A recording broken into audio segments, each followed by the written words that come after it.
This episode opens with a shot of a solitary invitation card lying calmly on a table. This is no ordinary invitation, for it speaks of an event that is simmering with anticipation, an event that is artfully named The Viewing. Lionel, a man with lots of money and a strong interest in unusual items, has found a strange thing. This thing is odd, and Lionel doesn't know what it's for or where it's from.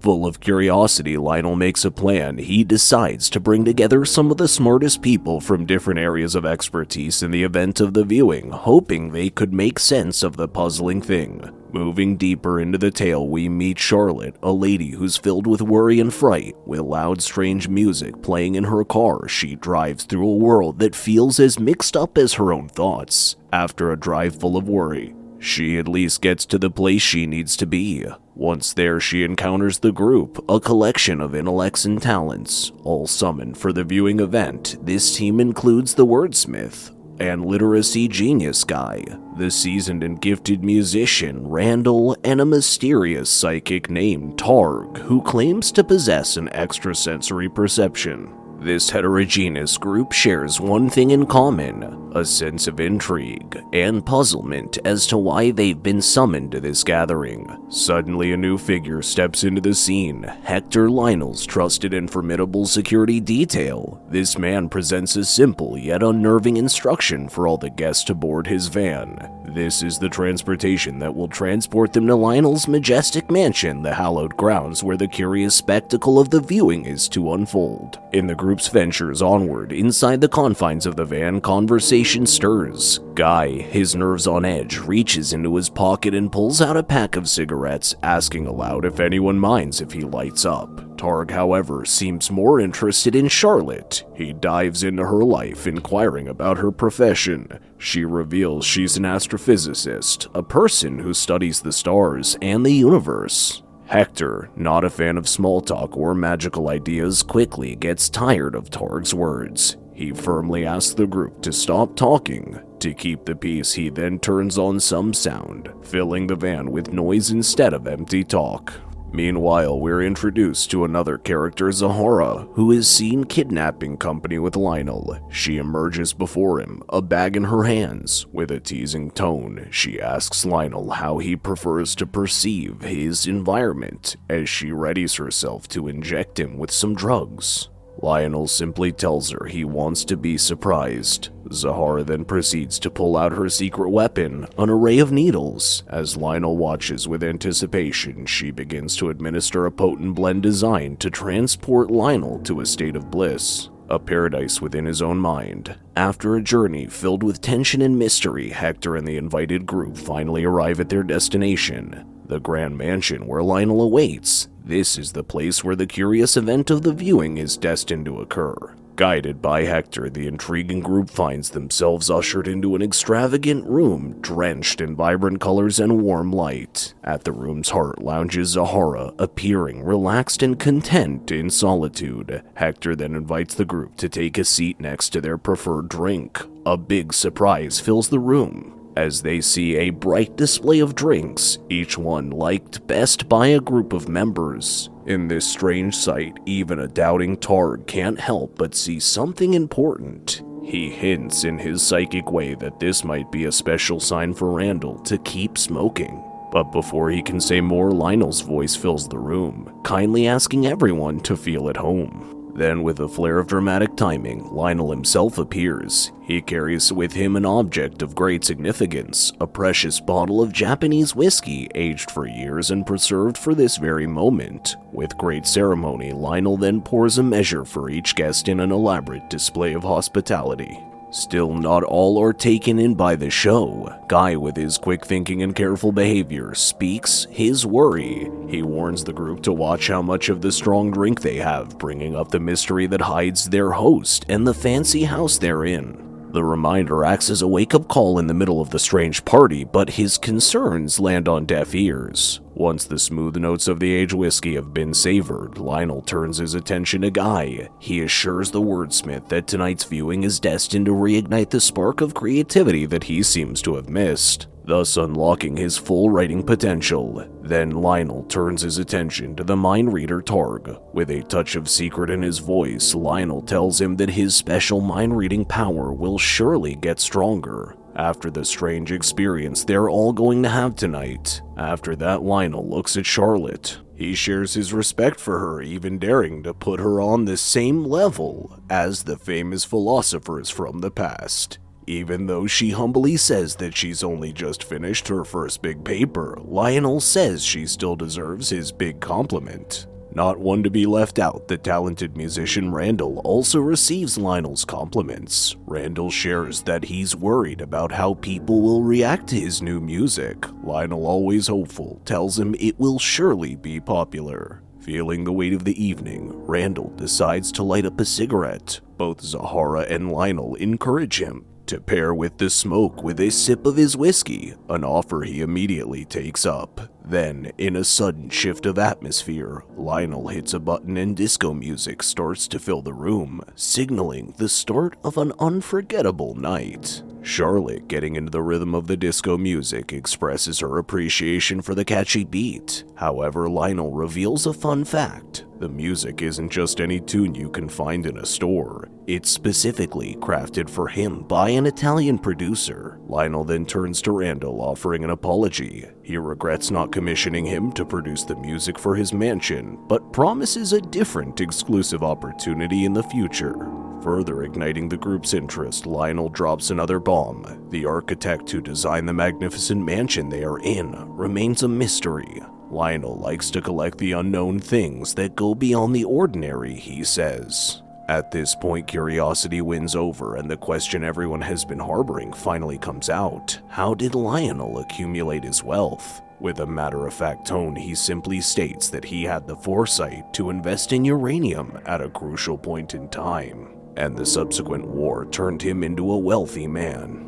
In the midst of the fascinating revelations, Zahara takes a moment to light up a cigarette. Targ seems discomforted by this, but she persuades him to give it a try. The conversation then swings back to Randall. Lionel is curious to know what it would take for him to agree to compose music exclusively for Lionel. Caught off guard, Randall takes a moment before confessing that he desires something that isn't easily obtained.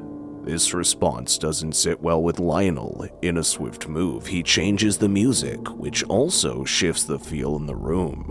It marks the end of easy talk and the start of something more important.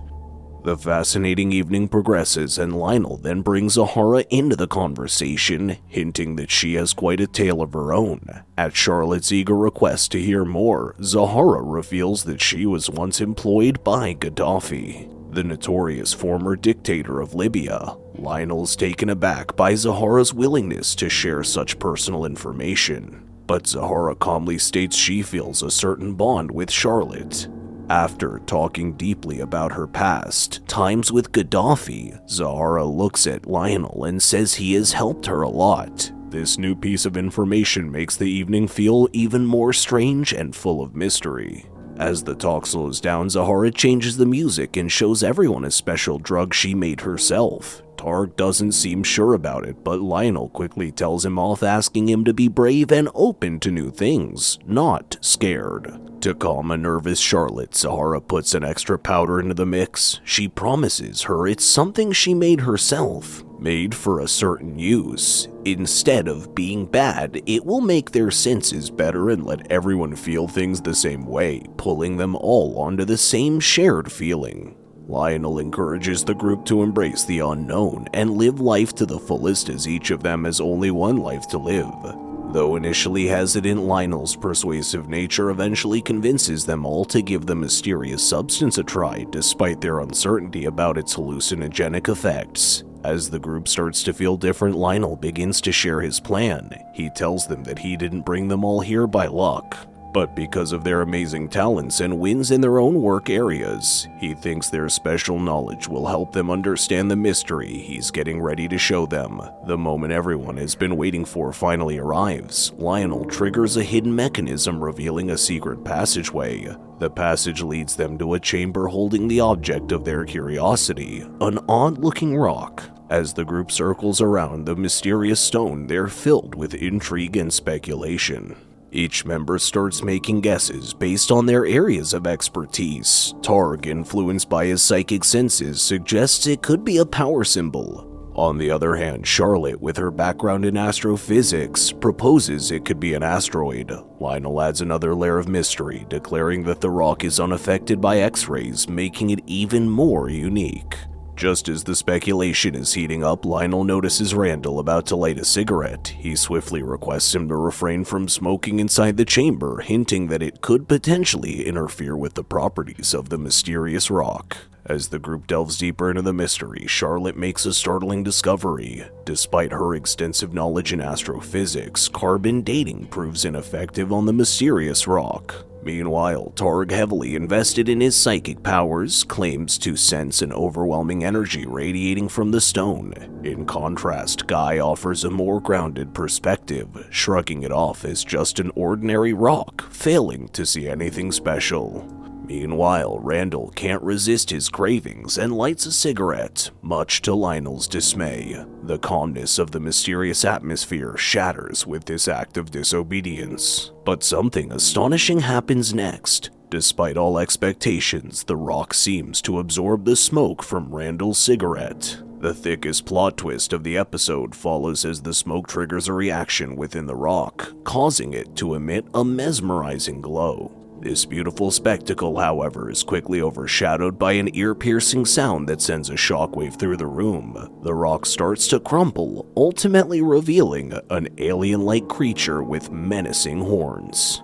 The sight of this horrifying entity leaves everyone in a trance-like state. The intensity of this situation overwhelms Targ, who, being more sensitive to such phenomena, collapses on the spot. Guy faces a worse fate as the entity takes notice of him, resulting in a shocking explosion that turns his head and beard into dust. This sudden, terrifying turn of events sends waves of fear coursing through Charlotte and Randall. Panic-stricken, they rush to the door, pleading in desperate, fear-filled voices to be freed from the unimaginable horror. Amidst the chaos, Zahara steps forward, courageously reaching out to the demonic entity. She attempts to calm the terrifying beast with gentle, tender touches, hoping to defeat its violent rage. Yet her efforts end in tragedy as the entity dissolves her body in a heart-wrenching sequence. Suddenly, Hector throws open the door, allowing Charlotte and Randall to flee the scene. The demonic creature then consumes Lionel, transforming him into a horrific demon. Unyielding and fearless, Hector retrieves a gun and takes aim at the monstrous Lionel, but his attempts prove futile as the demon displays an unexpected resistance to the bullets. In a swift counterattack, Demon Lionel strikes Hector with a powerful lightning bolt, reducing him to ashes. Meanwhile, Charlotte and Randall narrowly manage to escape the chaos. They find a car and make a frantic getaway. However, Demon Lionel is not far behind. He discovers a sewer that allows him a pathway to continue his rampage. The episode concludes with the monstrous Lionel emerging in a new location, a city full of unaware citizens hinting at the terrifying events to come. In the end, the episode becomes a thrilling roller coaster of suspense, mystery, and horror. It takes us on a journey into the depths of human curiosity and the unexpected horrors that can arise from our desire to explore the unknown. As we watch Lionel's terrifying transformation, the ensuing chaos, we're left to contemplate the potential consequences when the boundary between our world and the unknown becomes loose. Thank you for watching. Please don't forget to like and subscribe. We'll see you in the next video.